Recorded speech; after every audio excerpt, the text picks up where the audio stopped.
Welcome back. Police are looking for a man who shot another man last night. The victim was at a residence on Bilney Lane just off Shirley Street around 11 p.m. when a man that he knew produced a firearm and shot him to both arms. The victim is listed in stable condition in hospital. Police are again actively looking for that shooter. Around 10 p.m. on Monday night, police sent out an alert to the public to be aware of an escaped prisoner. 31-year-old Anthony Bethel escaped lawful custody while awaiting medical treatment at the Princess Margaret Hospital. That was around 3:30 p.m. He is pictured here. But we got word this morning from the police that he was captured in the area of East Street and Hay Street. He was set to be sentenced after being convicted of murder. Police need your help in tracking down this man, 19-year-old Quinton Hart of Lewis Street, located between East Street and Blue Hill Road North. Hart is wanted in connection to armed robbery.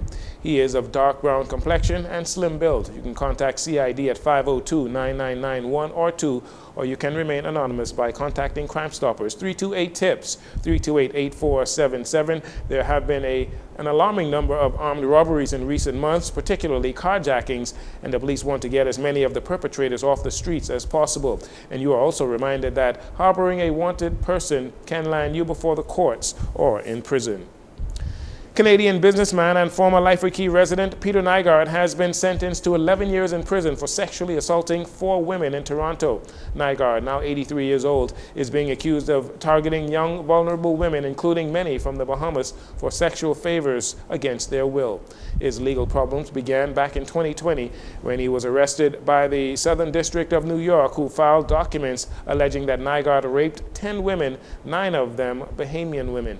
Nygaard is said to have committed these crimes in Toronto between late 1980s and 2005.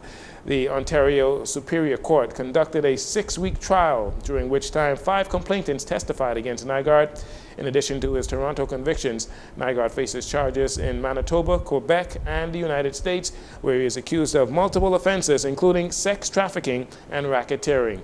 He will have to serve at least 6.7 years of his sentence before he is eligible for parole. And finally, last week, the U.S. Embassy, in partnership with BTVI, officially opened the Education USA Center at BTVI's campus. The center was created to guide students, parents, and teachers when pursuing higher education in the United States. Kimberly Furnish, U.S. Chargé d'Affaires, said students will be able to receive assistance when looking. Through Education USA, we aim to make these opportunities more accessible to students, provide them with the guidance and resources they need to pursue their academic dreams in the United States.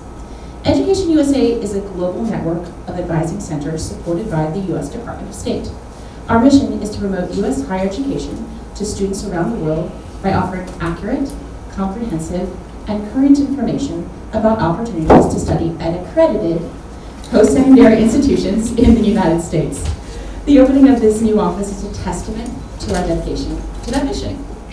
The new office will serve as a hub for students, parents, and educators seeking information about U.S. higher education. Education Minister Glenys Hannah Martin says the center is a step in the right direction of changing the negative dialogue surrounding education. So we thank you for this focal point at BTVI and look forward to, as we move in building our nation and preparing the mindset of our young people, and we do so with greater intentionality. I probably shouldn't say, we got to change some of the dialogue we're hearing around.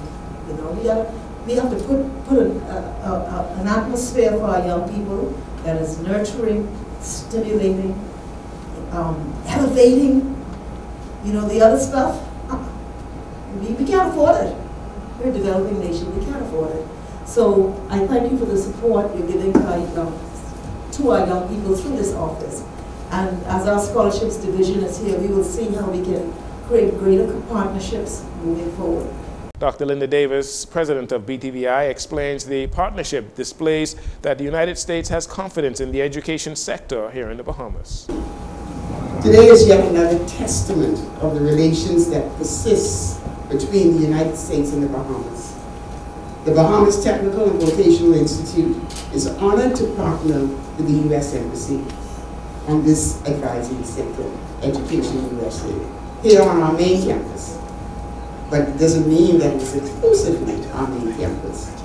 The partnership is truly indicative of the U.S. Embassy's confidence in our institution, and we are proud to contribute to the U.S.-Bahamas relations through the field education.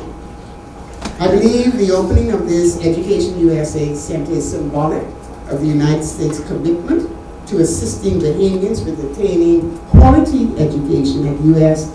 institutions, as Giselle said, accredited institutions. Both Minister of Education and BTVI's president agree that while students will travel abroad for higher education, they hope to see them return home to the Bahamas and share their knowledge here. And that'll do it for your JCN Evening News. Once again, I'm Dorino Saunders. Thank you so much for joining us. This segment of the news has been brought to you by Sun Oil Limited.